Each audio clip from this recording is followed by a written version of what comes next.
Cold open question of the week, Kaz. What's up, Shoes? Your favorite wrestler, Kevin Knight, Okay. joined the Don Callis family this week. Okay. My question for you is, of all the managers in the history of wrestling, who would you choose to guide you through your heel turn? Ooh. Vince McMahon. He's not a manager. Well, I guess he kind of is. He's a manager. I'm taking it. It counts. It counts, okay? He'd probably be, if I needed to absolutely, positively become somebody that everyone absolutely hated, you align yourself with Vince. I think he has like a 99% success rating of like getting heel heat. Like, can you think of one person who aligned himself with like the corporation and was anybody ironically cheered as a part of the corporation ever? Ironically cheered? Yeah. No, I don't think they were doing a lot of ironic cheering back then. Yeah. Maybe Kurt Angle. Maybe. Oh, cheered despite being a part of the corporation. You could also go with Vince. Like, you know, Boss Man in the corporation didn't get over, but I guess he might have been more over than he would have been otherwise. Well, he got hung. He got lynched in the middle of the ring. There's no coming back from that. I'm just saying. You're right. He did have that big Boss Man feud. Big Show feud. Big Boss Man, Big Show, Battle of the Bigs. Although I don't think he was the big Boss Man at that point. Low key. Okay, I can't dispute one of the greatest. How is that not one of the greatest? He's low key got two banger feuds if you think about it. Al Snow and Big Show. Oh, and Nails. Yo. Big Boss Man. How you gonna tell me Big Boss Man wasn't over? Boss Man's great. Boss Man feuded with the Mega Powers, right? And Boss Man and Hakeem. Not enough respect put on the Big Boss Man's name, son. Like, Big he was low-key over as shit as a kid. Like, he got me. Big Boss Man was so over to me as a kid. Like, I was rooting for cops. I was like, being a cop is cool. Being a cop is cool because the Big Boss Man had the fucking nightstick. And he do the shit with the nightstick and come down and start fighting people in his police outfit or his correctional officer outfit. I don't know what he wore. But I was like 4 or 3 years old. And like for a second, for like the splittest of seconds, I thought police officers were cool because of the Big Boss Man. He came back with like the all black and shit. And I was like, okay, I'm not really rocking with that. But the blue suit, Big Boss Man. Like, you wanted the real cop. You weren't happy with the vague, where I'm some person of authority, but I'm not going to tell you who. He was definitely dressed like an ICE agent. Like, you need to show your badge. Yeah. But on top of that, 3 banger feuds in Big Boss Man's career. Nails, you know what I mean?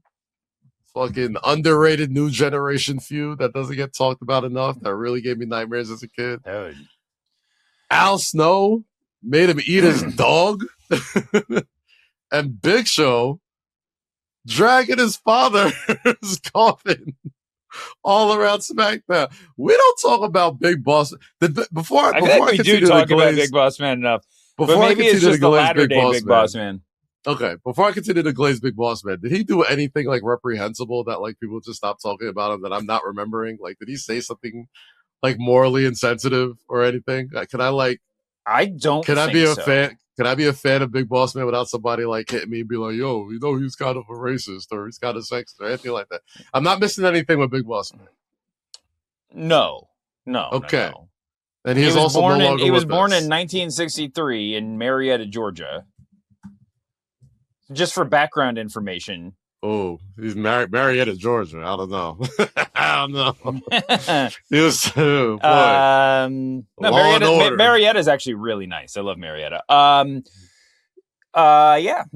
Let's glaze away. Ray Washington Trailer. Wasn't familiar with his middle name.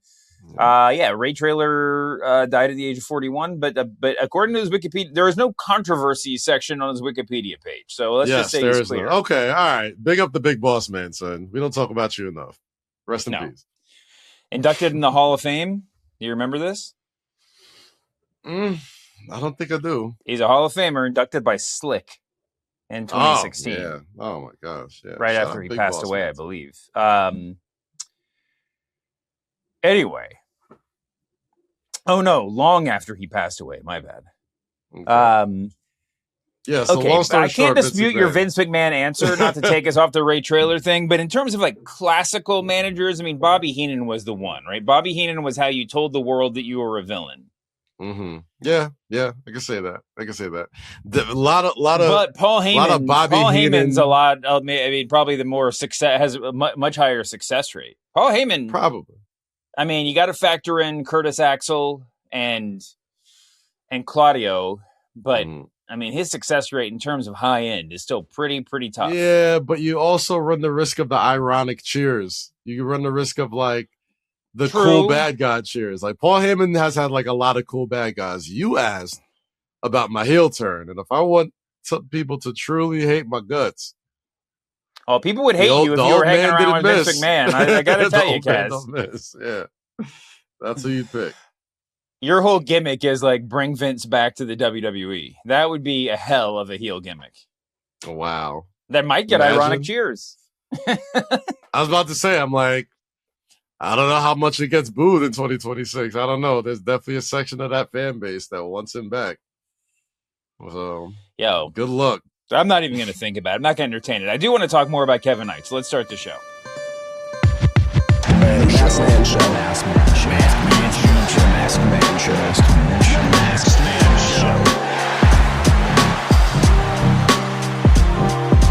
Welcome to the Masked Man Show with Kaz. No pay-per-views this weekend. I don't know what we're going to do with our time, but how you doing, buddy? Doing good, Shoes. How about yourself, man? I'm doing okay. So Kevin shout out to the YouTube comments, yo. Last week, well, Monday was the first time like I got tagged in YouTube comments for being aggressively sleepy on the podcast. Which I absolutely was. It was Bruce's job to edit all that out and to Photoshop big eyes onto you. Don't edit that, please. I was gassed that day, man. So I appreciate y'all holding me accountable, YouTube. All right. But today, I haven't even looked at the YouTube comments. I'm not sure that I need to go down. I didn't look at them either. I got tagged with them. Like they were screenshots and tagged on me. I was like, oh man, I must be cooked. So I was like, guys, I'm gonna need a few before we get going. But we're here, damn it. So here's my question about Kevin Knight, and I'm not complaining. This is not a negative comment. It is an actual question. Mm-hmm.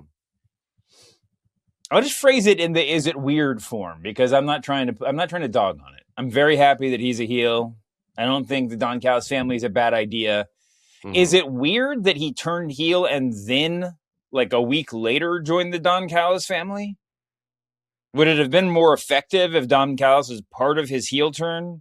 Or I guess if the argument is it shows that he's his own man, does he really need Don Callis now that he's already turned heel? Usually, the reason why I pose this question, you look back at Bobby Heenan, look at Paul Heyman. The heel turn is one and the same with joining up with the bad manager. Now, a lot of that was for convenience sake, right? How can we convince fans that Andre the Giant is a heel? Oh, but just give him Heenan, right? But is it weird? Is it weird that it was like a two-step dance? Like it was he didn't just join up from the beginning? I don't know. I don't know either. I wanted that to be clear. It just struck me. It is weird because it's like you clearly see something in him because you made the heel turn such a big deal. So like it kind of feels like you would kind of want that heel turn to stand on its own. And when you put him in the Don Callis family, which is like already got a zillion people in it, not that one person's more important than the other. There's definitely a pecking order in the Don Callis family, but it's a big ass pecking order. There's a lot of people in it. I kind of feel like. What is the pecking order in the Don Callis family? I mean, I guess Okada's got to be at the top, right? Okada, Fletcher, you know what I mean? You got. Takeshita before he dipped. Andrade. Andrade is kind of in his own little island. You got the Hammer. Let's establish that Trent Beretta is at the bottom. No offense to Trent Beretta. I don't think it's well, Trent Beretta and El Clone are the ones that ran in to make the real weak save last night, or the real interference thing. So I think that's what I'm saying. Kevin Knight, you could very you could very quickly become El Clone. You know what I'm saying? Who was like a guy who was part of a stable who people were really excited about at one point, and then it's just like, oh yeah, he's part of. But here's the thing: it's clear that the Don Callis family has the backing of Tony Khan or like. It's clearly a positive thing to be a member. I mean, you would never doubt his love for Okada or Takeshita, or for that matter, for Hechicero, or for some of the. I mean, and the question marks that are in the group. I mean, I think, frankly, it's probably a good place for Lance Archer, for Brian Cage, even though Brian Cage is a better wrestler than Lance Archer, for Jake Doyle now. I think we're going to see a Cage Doyle tag team. That's going to be my prediction because Mark Davis has his own shit going on and is also losing weight like crazy. I don't know what's going on with that guy. But yeah, there's a lower level, but I think the middle is still sort of a mush pot. Like, I'll go bottom is Rocky Romero. Rocky Romero, Lance Archer, Trent Beretta. I put El Clone one step ahead because they give him big showcase matches. Don't even know. I mean, then above that it's just Brian Cage, I guess, and then after that it's just a mush. They're all good. Mark Davis, Kyle Fletcher, Okada. Volador Jr. Is he officially a member of the Don Callis family? He's on the Wikipedia page. He is, but only he basically fills out trios teams in CMLL. Okay. Wardlow. The best thing about Wardlow, by the way, is I'm looking at Wikipedia right now, and Wardlow is just randomly in a suit with a button-down shirt on, because he's just been spending more time on the bench than actually like being a wrestler. But anyway, Kevin Knight's a part of this crew now. Kevin Knight. Let's go back to the list. Who is Kevin Knight going to be more over than by the end of the summer? Trent Beretta, yes. Lance Archer, yes. Brian Cage, yes. Josh Alexander is hurt, but that's an implicit yes. Rocky Hechicero, yes. Wardlow, sure. El Clone, yes. Jake Doyle, yes. So Volador Jr., saying yes. all that. All right, Dave. You're answering the question for me. If he's going to be more over than all of these guys, why put him with all of these guys? I think you why can put him with all these guys? You can ask and answer the question in both directions. It's like, well, that's a track record of success. Let's just do it again with him. But also, yeah, why saddle him with all this other stuff? Yeah. And it's funny. There's not a lot of like if you have if you're a wrestler with a manager, if it's a 1-to-1 sort of relationship. Mm-hmm. Your manager tends to spend a lot of time at ringside grabbing your opponent's ankles and stuff like that, right? With the Don Callis family, you don't really get that. Callis, if he's out there, is at the announce desk, and they just kind of wait they have like 45 guys waiting at the curtain to make a run in, I guess. But you're right. They do sort of have a run-in crew. You don't see a lot of, I'm probably wrong about this, but I don't feel like you see a lot of like Andrade running in to save Mark Davis. It's once you get to a certain level, once you reach a certain level in the pecking order, you're relieved of your running duties. I don't know. Maybe this is maybe this is an argument in favor of joining the Callis family. He's got the whole thing structured. Mm-hmm. And now Okada's gone. Takeshita's gone. There's a spot for him. You know what I really liked about the Don Callis family segment yesterday? And I'm being dead serious about this. There were a lot of dudes in street clothes. And for maybe the first time in AEW history, they all looked normal in their street clothes. Like, they weren't wearing like fake street clothes or trash street clothes. They were actually like in gimmick. Of course, Kyle Fletcher had the nice suit, but go back and watch that segment. Everybody sort of looks like real human beings, which is not always the case. Real. What a compliment. What a compliment to the Don Callis family. Don always looks great, but Brian Cage just looks more like a human without the mohawk and the Wolverine chops. He basically said you guys can't put that shit on at all. Not them. I'm not talking about them. All. I have a long. You say y'all had that record. shit on today, but usually y'all dress like shit. Is what Shoemaker is saying. Not. I have a long record on this show. It's not just the Don Callis family. It's not just AEW. Yeah. Go back to listen, we look back at the 80s and even in the 70s with, these rose-colored glasses that we think anybody walking around in like like a shirt with iron-on letters and a fanny pack is like a super hipster. It's like, no, they had no style back then either, right? But like, I mean, Dusty Rhodes is out here in like, blue jeans and a mink coat. And I love Dusty. I love his whole fashion sense, but they weren't cool at the time. But, now I look back at like, I'm sure I've talked about this in the podcast before.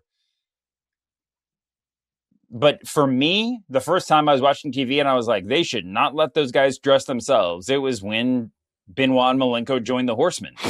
And they're out there in the ring with these dudes who've been wearing suits for 20 years. And Benoit has like a collarless button-down shirt on. And both of them look like they pulled their clothes out of the laundry hamper. It's subtle things. But it's hard to reach that Horseman level. I think we're asking the right questions. I think we're asking the right questions. Why can't wrestlers dress? Well, there's a really good answer, I think. I know that it's lots of traveling. Well, you know what I mean? I know listen, professional, like basketball players, by and large, couldn't dress or didn't dress until there was a dress code, and then it became part of the thing, right? Then they took it over. Even basketball players, even when they weren't like wearing, turn it into like a fashion show before every show. Their athleisure, or at least like the stuff that they wore, like, in their everyday, like still was cool. Like, okay, like how much of those like throwback starter jackets or like those swish pants, like, there'd be some wrestlers with like the cool swish pants. Like, listen, I remember David Stern's dress code was a terrible, terrible thing that I will not defend.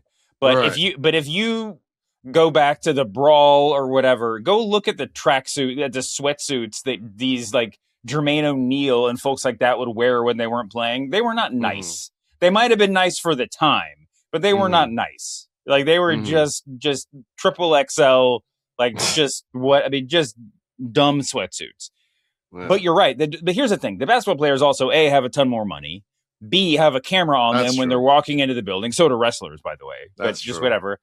And it's become a thing. It's like wine collecting or whatever. It's like these athletes, like and by the way, people willing to dress them for free. There's not a lot of pro wrestlers get the That's very true. A lot of these athletes are not dressing themselves. But if you look at the players who are relatively new to the game, I always think, like, seriously, if your team drafts a Euro, just pay attention. Read every news story. Read everything online. I guarantee that guy will be wearing team T-shirts every day for the first 2 months he's in America. There's a lot of free clothes hanging around, there's a lot of freebies out there.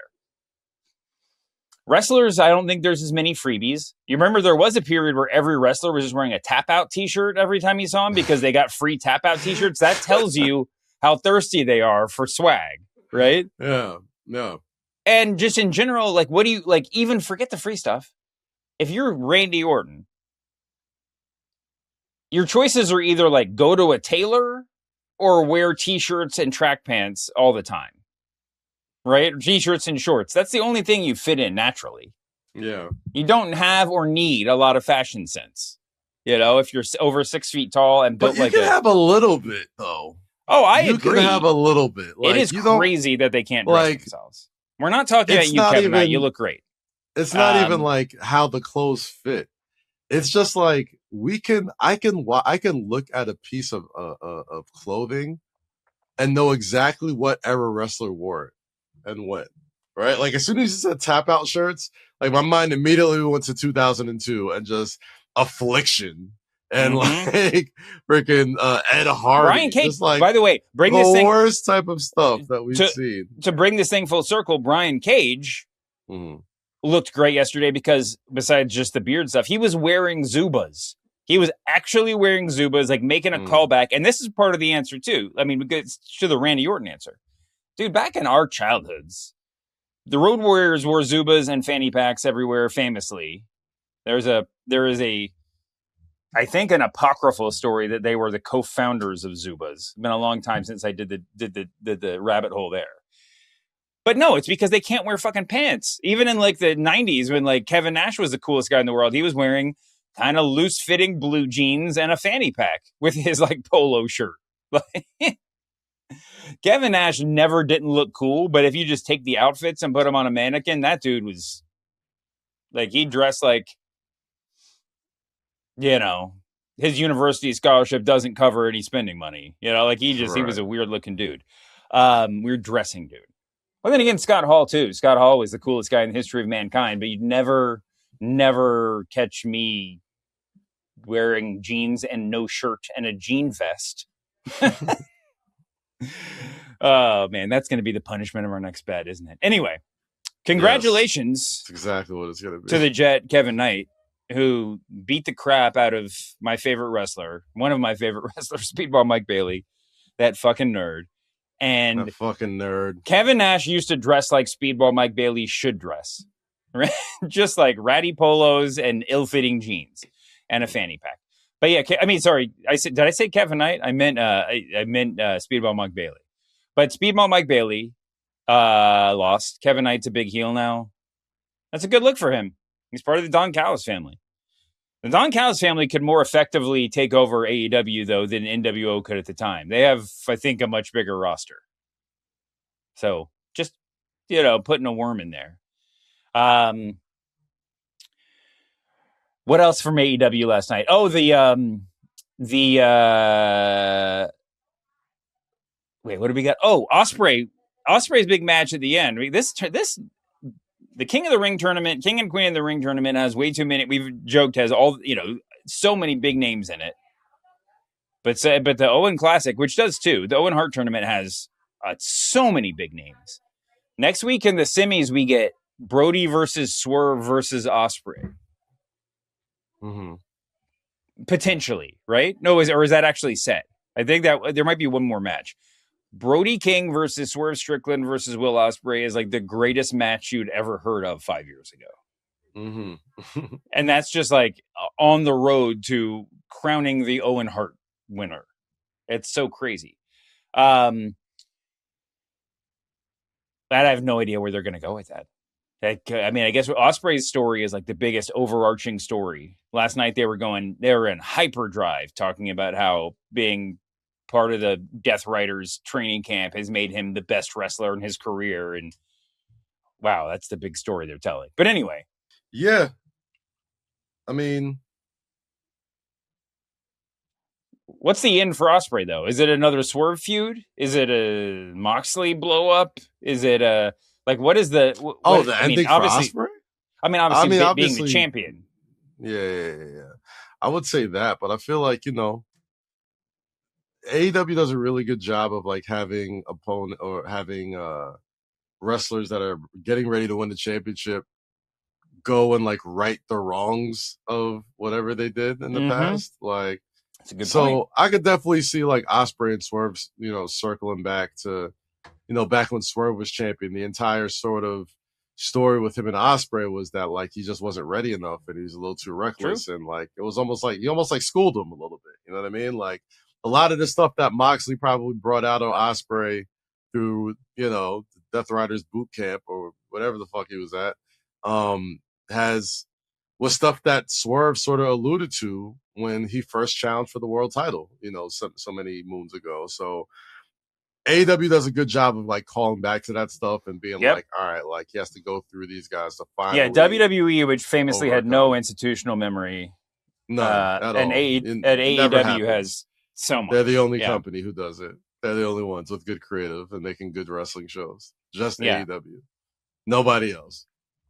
Am I good now? Am I off Reddit? AEW. Well, AEW, yes.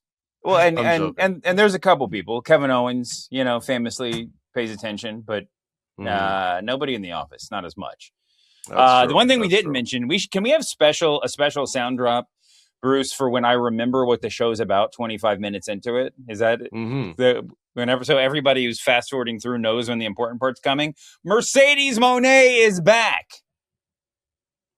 Is that exciting enough? Am I excited enough for this?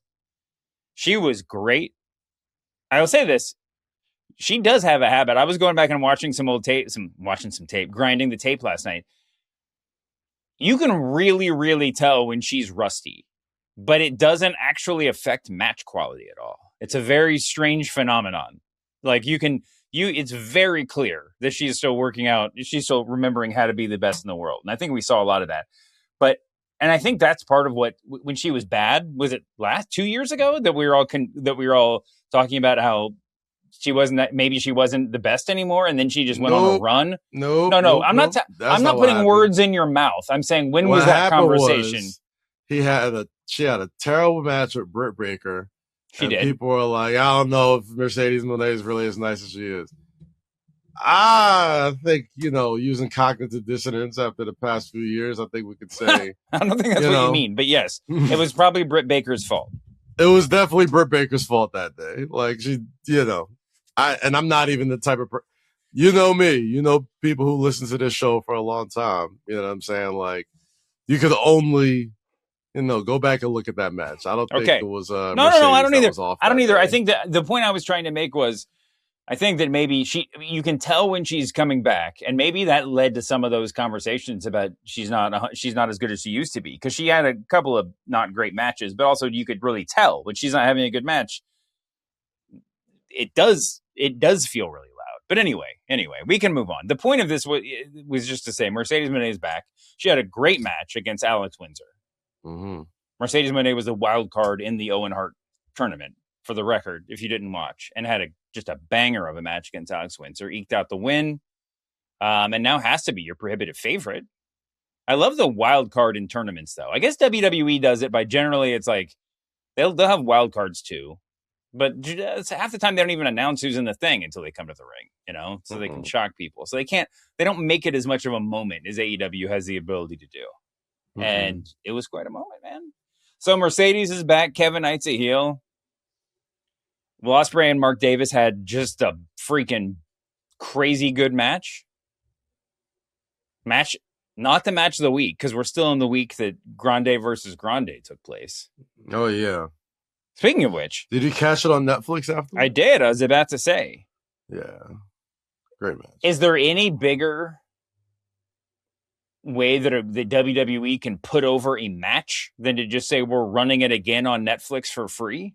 Yeah, I mean that's as high a praise you can give a match when they're just like, and they rarely do that. They do that with like Undertaker Shawn. They did that with but do they? I don't even know if they have the rights to do that anymore. It's an interesting question. I can do the research actually, but yeah, could they take an ESPN pay-per-view and show a match for free the following night on Netflix? They could probably talk them into it being synergistic, but I doubt that would happen anymore. But regardless, Grande versus Grande, Mask versus Mask. Yeah, they replayed it. I mean, it's like, it's clear that WWE is not as invested in match quality as AEW in the way that that I'm referring to it. Mm-hmm. However, we're not going to say, you never say that they don't care about having good matches, because as soon as they heard one dude on Twitter say, man, is this the match of the year? They started the match of the year case for Grande versus Grande. All of the Oscar voters are getting like care packages with like DVDs of that wrestling match and a free mask and whatever else you want. Freaking Rayo will show up at your doorstep with the gift basket. They gotta do all that. I'm just saying. I think the match speaks for itself. But the campaign has begun. The match speaks for itself. The match is still on YouTube. They still went over and played it on Netflix right after Raw. Like they put it on a platform with less permeation, but but it was like the one that's convenient for the wrestling fans who are watching Raw. Yeah, it's a great look. Great look for Chad Gable, for Ludwig Kaiser. Maybe we should call him Lou Kaiser. Does Lou Kaiser sound better? Lou Kaiser. No. Lou Kaiser is definitely like an NBA player from the 60s or something like that. Lou. I like Lou. Just a great name for a dude. Great look by them. What else happened this week? We have no pay-per-views to talk about. I got to remember Raw. No, we recorded after Raw, didn't we? Record during Raw. Or we recorded during Raw. Right before it, like an hour before it started. Speaking of packed matches, dude, Obafemi, Solo Sikoa, Carmelo Hayes, and Penta for a match that we thought was a foregone conclusion, and our pick proved right. That match was crazy good. All those guys were just flying all over the place. You know what might be the most legitimate move in pro wrestling? What? Obafemi just tossing dudes. Well, yeah, he's a shot putter. He's one of the greatest shot putters to ever Not walk just this that he's earth. but obviously shot put humans. watching him do it is all the proof you need that he can do it, because he picks up some dudes that you don't expect him to. And he shot putted Brock Lesnar. Yeah. Tossed him around on his ass. But when Brock Lesnar takes that bump, and when Solo Sikoa on Monday took that bump, it's the most convincing move in all of wrestling, because Solo Sikoa is not used to taking back bumps from 6 feet up, right? It's like, have you ever taken a flat back bump? I encourage everyone that's listening to this, don't try this at home. I have. To give yourself a flat back bump on the dirt outside, the softest surface you're going to find. It will take the breath out of you. It will set you back a couple of days in terms of your physical well-being. And yeah, Solo Sikoa, if you're not used to doing this day in and day out, and the big guys generally aren't, that move is terrifying. Let's see. So you know what else happened this week? What? Have you played 82-0? Oh, what is that?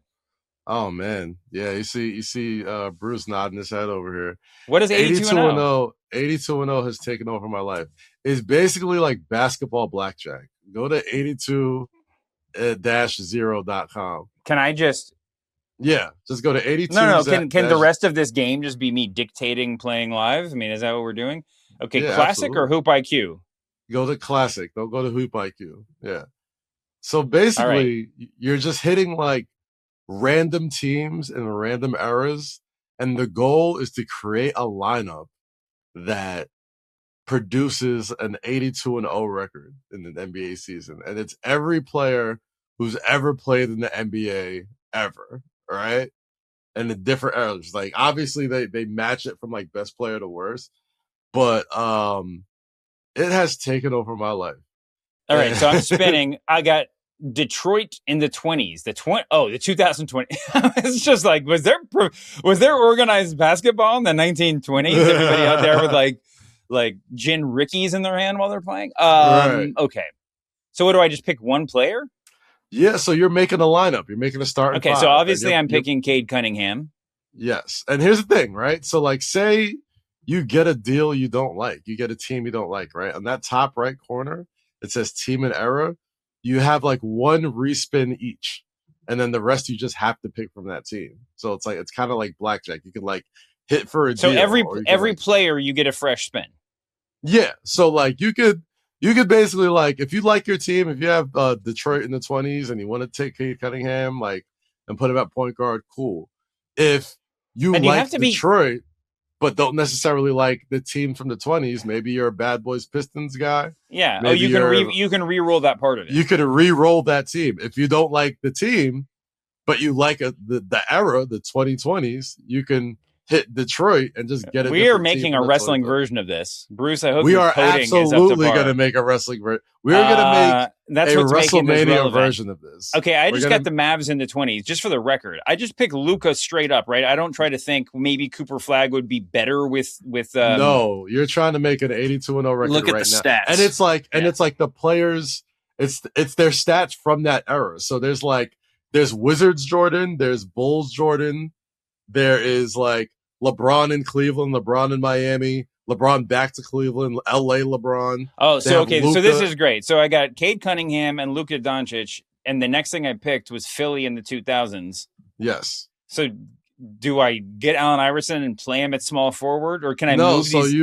After you pick a team, after you pick a player, put him on the team, you spin again, and you keep doing it until you get a perfect starting five.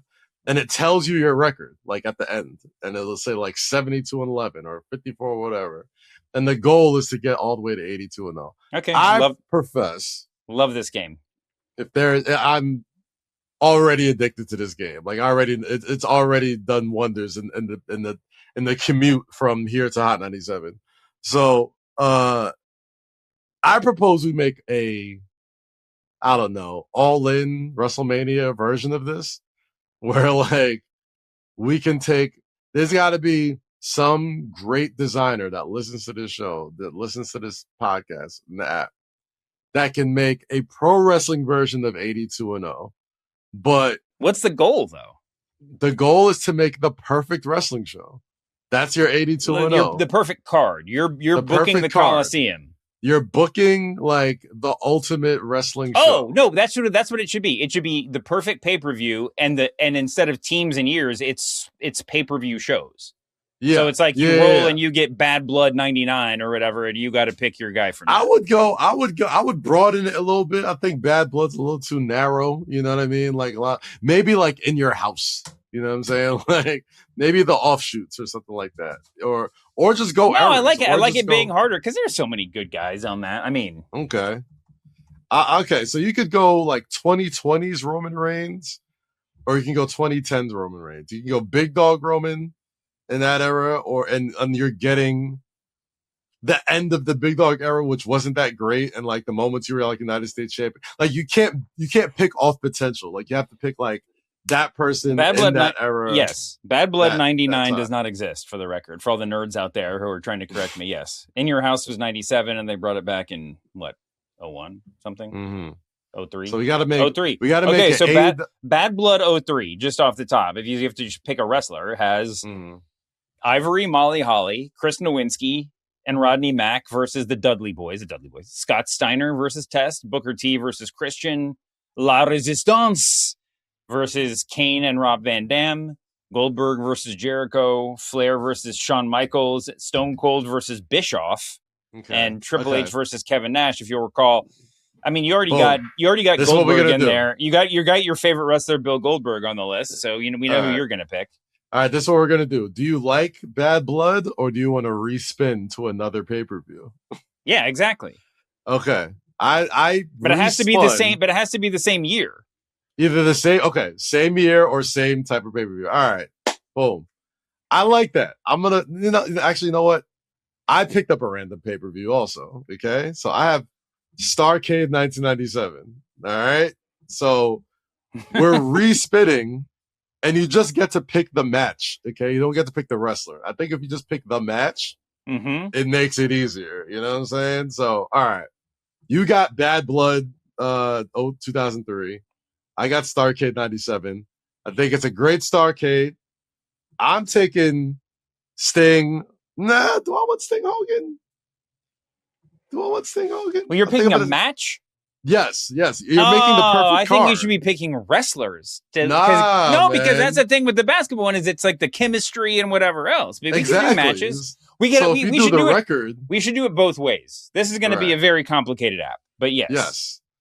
It's already complicated, but once you start playing it, it's so simple. You're just like, because you're yelling at it, because there's so many times you have beautiful, perfect teams. Like I've had lineups with like Magic Johnson, 80s Magic, 90s Michael Jordan, Wilt Chamberlain from the freaking when he was on the Kareem Abdul-Jabbar when he's Lou Alcindor.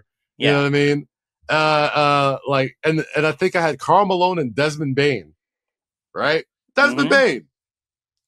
Pretty good basketball player, you know what I mean? Like, I don't think really takes away from the rest of the team. I think he holds his weight as being like a catch and shoot guy, given that lineup. And you got what? Freaking 75-7. Dude, this isn't right. I just drafted Gary Payton, Kobe, Larry Bird, Karl Malone, and Robert Parrish, and it gave me a 67-15. It's ridiculous. All right, but okay, that's fair though. That's fair. When we build this game, it's going to be Chamberlain and Michael. There's going to be people doing other people doing other podcasts, or just us back on this podcast in a couple of months saying, "I just drafted Edge versus Benoit from 2 days," and it's like they won't even give me a perfect card. All right, here's my team. Okay, 75-7, A+ grade. All right, Isaiah Thomas, LeBron James, Jason Tatum, Karl Malone, Shaquille O'Neal. You got 3 forwards, and you can't play that lineup. Come on. 78-4. Okay. Earl the Pearl Monroe, Dwayne Wade, Luka Doncic, Kevin Durant, Kareem Abdul-Jabbar. That's the closest I've gotten to 82-0. The closest. Wow. We make a wrestling version of that. Actually, anybody who listens to the show who knows how to make something like 82-0, we can make the wrestling version. And do it without credit or payment. Yes, go ahead. Holla at me. We'll make it work, dude. Let's make it work. We'll get somebody to sponsor this shit. And let's make the perfect wrestling card. We get 5 matches, random pay-per-views from random years. We pick 5 matches, and then it gets a AI-generated grade of 5 stars, 4 stars, 3 stars, 2 stars, or 1 stars, or 4.5, or whatever. You know what I mean? Let's make it. It'll be a great time-wasting game that I'm sure eventually we'll all have to pay $10 a month for. And then we can all retire and live very, very rich lives. Yes, let's do it. I'm all about it. Incredible. Now, how is this not 82-0? This is ridiculous. You kidding me? You kidding me? Mm-hmm. This is prime D Wade. This is Flash. It's true. Sorry.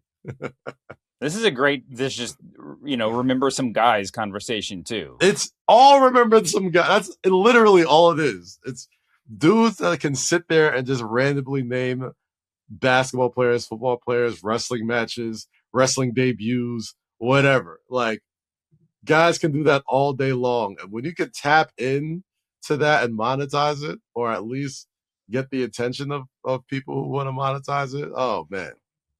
We're just going to do a This right spin-off here. podcast where we just do fake pay-per-views all the time, and it's going to be great. All right. Do we have to It'll talk about kill. anything else that's actually wrestling related? Where's You don't Bruce's have to. rundown? What do you think about Sol Ruka's victory celebration? I didn't think about it at all. It just kind of was there, right? Like, what happened? Did anything of importance happen during that celebration? Let me say something. I don't dislike it, that Sol Ruka Lyra Valkyria conversation backstage where she offered Lyra a shot at the title. Felt like NXT has finally arrived. Like, this was a very NXT backstage segment. Of course, they've done stuff like this on the main roster before, but just the way they interacted, them both being of the sort of vaguely, younger generation of NXT talent. I definitely think backstage chatter suits Sol Ruka better than like in-ring bombast. She's still learning that everything, but I don't know. No, I just didn't know if you appreciated that she was, if you really appreciated that. Io Sky also won a Queen of the Ring qualifier match. Yeah. Against Julia Lash and Roxanne Perez. That match was just great. Just great. We called the Io Sky thing on Monday. Mm-hmm. And it's starting to feel like you think we're getting Io versus Rhea or something. I do. I think that the only off ramp for that was last night. I mean, it was Monday night. Mm-hmm. I think you make a case for Julia with a new haircut that this being a platform for her, or Roxanne Perez do some Judgment Day drama thing again. Oh, I'm not sure we need to see that, although they're doing something with it backstage. Clearly, you could see from Roxanne's interaction. But I thought Julia, to me, I'm obviously the biggest Julia mark in the world. Julia was the other option besides Io Sky to keep things interesting. But Io Sky wins last night. I think she's going to go all the way. I really do. And I think her beating Liv or whatever at King of the Ring, or sorry, Night of Champions, that's a good match, right? And that's a good way to get everybody. Well, maybe, I guess, would she be in the ring in the match with, no, she'll beat Liv because they're the finalists in the Queen of the Ring. Do the brackets work that way, Bruce? And then take a look. They changed the brackets before we aired. They changed the brackets? From the ones that we were looking on, they changed it when they entered the show. That's right. I thought that was weird. Yeah. Where are the brackets now? Let me look for the updated brackets. How do you change the brackets, guys? Come on. Not only is it bad form, but it also just telegraphs exactly what you're going to do. Mm-hmm. Right? We should just be looking at the changes and being like, oh, this is why they did that. Well, they've definitely been like beating you over the head with like the Io Sky best, pound for pound wrestler talk for a while. And, her winning Queen of the Ring would continue to drive that home. And if I'm not mistaken, pretty sure Rhea still hasn't beaten Io Sky straight up, you know what I mean, in any match. So I could definitely see that being a big SummerSlam match if that's the direction that they were going to go with Queen of the Ring. Yeah. But, if there was anybody else I could see in there. Was Charlotte in that match? No. So the Charlotte bracket is interesting because now she's super friendly with Rhea. You know what I mean? Like, Now she's Too super friendly. buddy with her, you know, and but she's going to be feuding real fast. but she's going to be feuding with Jade, right? Maybe. I mean, I do think people for a long time have wanted to see Charlotte Flair and Charlotte Flair and Rhea Ripley kind of be together again in some capacity, whether they were feuding or whether they were allies for a little bit, because their stories are so kind of intertwined, especially Rhea's. Like Charlotte kind of brought Rhea in. You know what I mean? Like she kind of the way Brock brought Obafemi in, Charlotte Flair brought Rhea in, whereas she immediately had a big WrestleMania match, won it, or, no, she lost to Charlotte. She lost the NXT title to Charlotte, but had a big WrestleMania match fresh out of NXT. Now, granted, it was the pandemic, but even before we all got shut down, I think everybody kind of knew, like, yo, they're putting a lot into Rhea Ripley. You know what I'm saying? Like, even down in NXT, like with the rivalry she had with Roxanne. I mean, with Raquel Rodriguez and and Shayna Baszler, and all these people. Like, you kind of knew Rhea Ripley was going to be the person. So it will be interesting to kind of see where they go, because when people that had that sort of history are like automatically like super duper friendly, you're just kind of waiting for the other shoe to drop. So it'll be interesting to kind of see if she's a viable Queen of the Ring winner, if there is no Io Sky that wins it. Those would be my two picks. But if you look at the updated bracket, you're talking about the Flair bracket. The first round match is Sol Ruca, Lyra Valkyria, Charlotte Flair, and Jade Cargill. I will bet my bottom dollar that Flair and Cargill will brawl themselves out of this match somehow. I mentioned Hogan and Andre, but I think last time they're going to eliminate each other. And then Sol and Lyra had this other match, this title match lined up. If I had to make an educated guess right now, I'd say that Lyra eliminates Sol or defeats Sol in this tournament but fails to get the win in the title match. That way they both walk away looking good. Or they do it in the reverse order, that Sol retains, but then Lyra gets the win in this tournament over Sol, so it keeps some tension there. And then, we don't think about Flair Cargill again. The most interesting one is still the Liv Morgan bracket, to me. But what if Liv wins? You know what I mean? I mean, if Liv wins one match, then Liv is going to the finals. That would be my guess. Mm-hmm. But they are doing this. They are doing this stuff with Roxanne, who was disappointed in it, and Liv being kind of oblivious. Am I reading all that correctly? Yeah, I can see that. So maybe Roxanne gets involved. I don't know. For all we know, Liv gets to the finals and gives the match to Roxanne. Maybe they're building this in a different way. Yeah, I don't know. That at least would be something interesting, right? But yeah. And on the men's side, like we said, we only have one winner. It's Obafemi. On SmackDown, do we get the Rollins match? Is that right, Bruce? Well, the Rollins match, that is with Javon Evans and Ricky Saints and Tala Tonga. That match will be ridiculously good. Wow. Yeah, are they still overseas? Are they back? They coming back? No, they're well. I believe Sunday's overseas or Friday's on overseas, and then I think they come back. Okay. I was gonna say I just got off the phone with somebody who's back in the States, but I don't. Well, the rest of them could still be there. Okay, so that'll be another 2:00 airing. Or no, USA won't air it early. No, I gotta get on them VPNs. Catch that Netflix. See, that's one I hate. I hate spoilers, and I hate when people label shit spoilers on wrestling events on Reddit or whatever. It's dumb. But if there's no easy way to watch something besides a VPN around the world, then we should just wait and watch it at 8. Come on, let's be normal guys here. Yes, Friday's SmackDown will be in Bologna, Italy. Bologna. Has there ever been a wrestler billed as being from Bologna? My Bologna has a first name.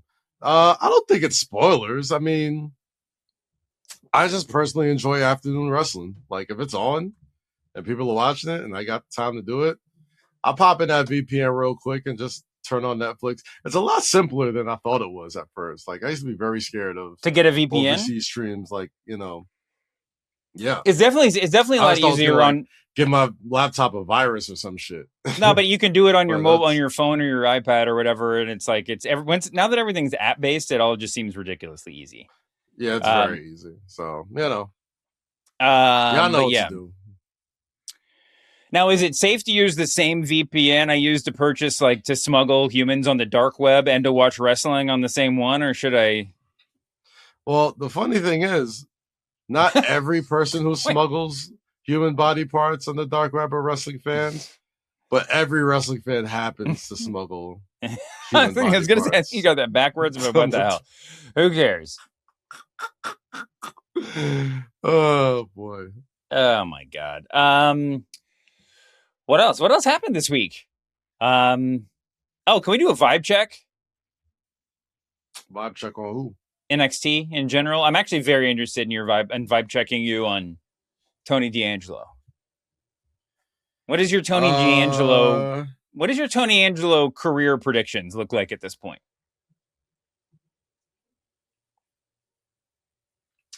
It's hard for me to say because I feel like all of the great NXT call-ups of the past year or two have all said like wonderful things about Tony D'Angelo. Yep. So I was kind of expecting his NXT championship run to be like, all right, like give me a reason to tune in. And you know what? The big husky boy, I forgot his name, Mason Roof. What was his name? Mason Rook, yeah. Mason Rook, sorry. Mason Rook, Nakudo, I want to say. Evil, you know what I mean? Oh, yeah. You got, you got some decent toys to play with, but I kind of feel like with other NXT champions, like especially when they're in that phase of a mass exodus, they usually sort of tap in people that you kind of already know to sort of like jump right into the NXT fray. And I'm not necessarily, I like Mason Rook a lot. And, I've heard of Evil, but like, I know he's good. He might be more appropriate. He might be the first guy to ever come over from New Japan that conceivably has a higher ceiling in the WWE ring than in the New Japan ring.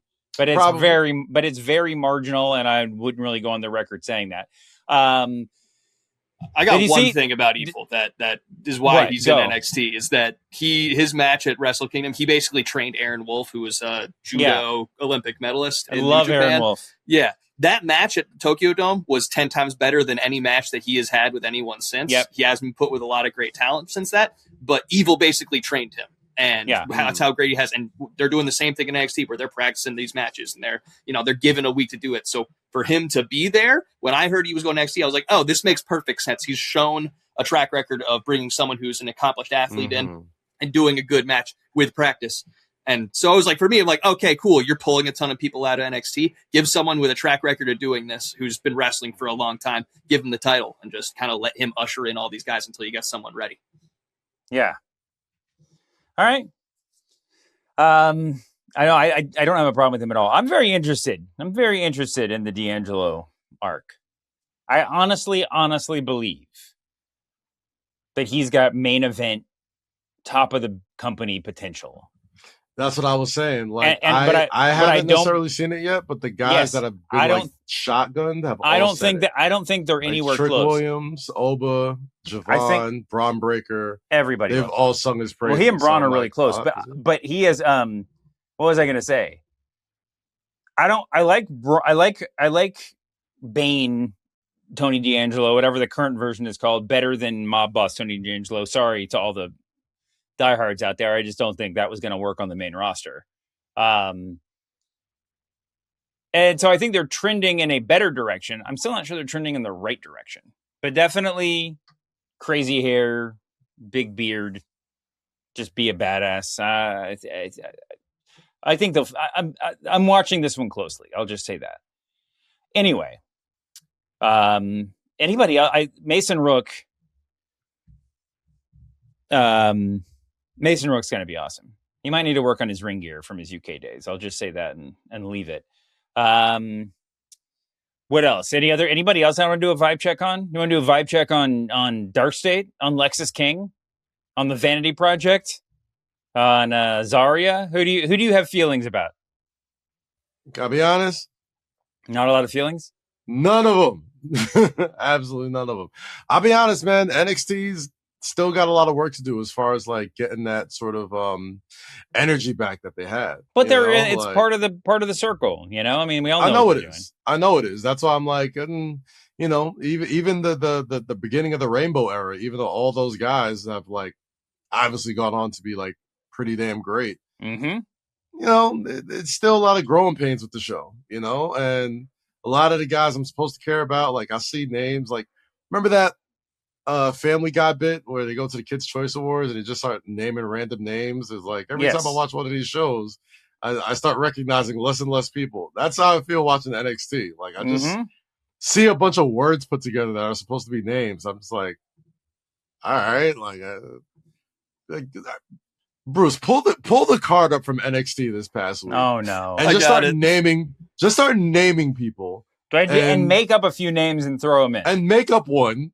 And I'm gonna have to guess if it's like a pop star or an NXT. Let's see. We got Jackson Drake, Tate Wilder. Okay, only because I know Jackson Drake. All right, I do know Jackson Drake, but Tate Wilder does not sound like somebody who like is on Euphoria. Like, he doesn't sound like 100%. Yes. Does not sound like a character from that show. Okay. Who else? Let's see. Dion Lennox, Romeo Moreno. Okay. Romeo Moreno. So Romeo Moreno was the name that made me legitimately be like, this is fake. That's no way that's a name that's real. You know what I mean? Like, it was just, that's the one that gave me the Family Guy flashbacks. So I'm just like, who is Romeo Moreno? Like Dion Lennox, I've heard of. Who did you say before Dion Lennox? Let's see. Did I say Tavion Heights? Okay, Tavion Heights. He's been around for a minute, but sure. But even the name Tavion is like, you were on Saved by the Bell, the new class. Like, yeah, sure. That's not a real name. Yeah, that's pretty funny. Even though he is awesome. Well, I think a year from now, these will all be rolling off our tongue like Sol Ruka, and we won't even be thinking about it at all. I mean, Sol Ruka is a great wrestling name and also a top 5 dumb wrestling name. But it's part of the life cycle. Like neither the first or the last name is a name. No. It sounds like a dance.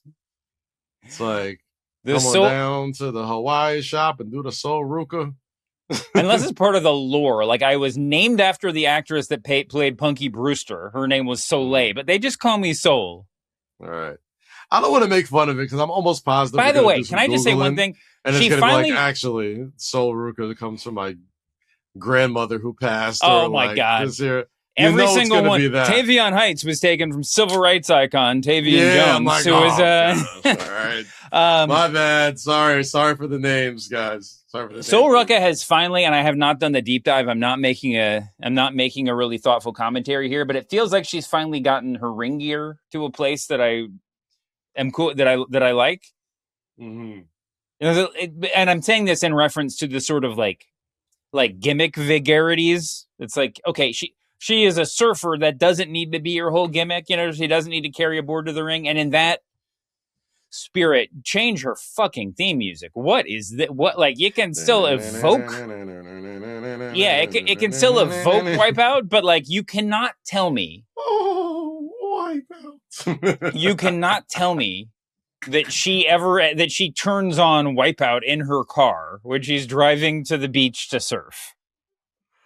It's some Vince shit, though, man. It's really bad. Also, I'm fine with the Soul Snatcher being the name of that move. She never needs to say the words, "I'm going to snatch your soul," ever, out loud, ever.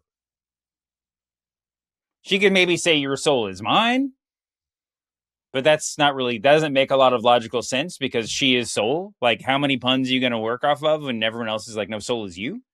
But yeah, there's nothing scary about "I'm going to snatch your soul." Do wrestlers worry about their souls aside from early 2000s Shawn Michaels? No, I don't think by and large they do. Let me see if there's anything else.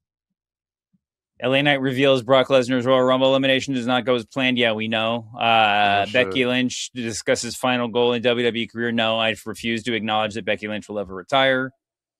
Seth calls Roman's heavy world heavyweight championship claim is complete bullshit. Way to go for cussing. Oh no, the Young Bucks provide an update on Adam Cole. Do I even want to click on this, Bruce? I feel like if it was good news, I would know about it.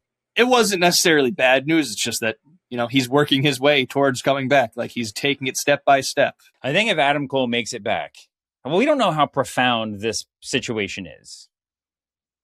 But if Adam Cole ever wrestles again, we should make a pledge to be there, Kaz. Yeah, absolutely. Even if it's in like a Topeka gym, in 20 years, we're going to go. Schedule is permitting. All right. Well, that's it, man. Let's get out of here. That was a fun show, and I don't know what the hell we talked about. Do you want to get some plugs in? You can catch me on mornings at Merrill, 6 a.m. to 10 a.m., Monday through Friday. Game 2 of the NBA Finals. If you're outside this weekend, you catch me at Snipes in Brooklyn. I'll be there with Hot 97, hosting the watch party for the Knicks and the Spurs in the NBA Finals. Brand new episode of 7 p.m. in Brooklyn is dropping this Monday. Not even sure who's going to be on it, but I'm sure it's going to be good.